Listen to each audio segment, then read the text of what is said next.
Elevator escape gone wrong. Tim was trapped, and the elevator doors were closing in.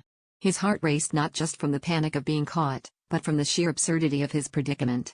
He had been visiting his mistress in her upscale apartment, a risky affair he had kept hidden for months. As the clock ticked towards his wife's expected arrival at home, he knew he had to leave quickly. But as fate would have it, the elevator in the building was notoriously slow and unpredictable. In his haste, Tim attempted to pry open the elevator doors, a move he thought would expedite his escape. He wedged his briefcase in the closing gap, hoping to slip through and dash down the stairwell unnoticed. However, the outdated machinery had other plans. The briefcase, rather than halting the doors, caused them to malfunction and abruptly jam, trapping him halfway in and halfway out of the cabin. Desperate, Tim wiggled and yanked at the doors, but they remained steadfast, his body awkwardly pinned. It was then that the building's maintenance system finally kicked in, a delayed response to the emergency situation.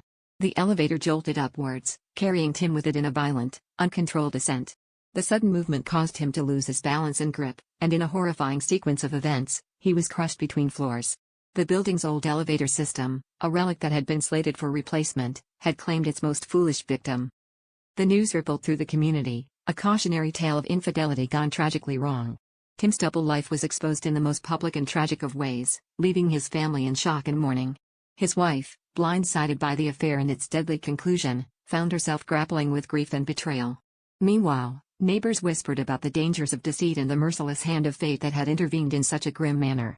Tim's death, a consequence of his own reckless decisions, served as a stark reminder of the price of duplicity.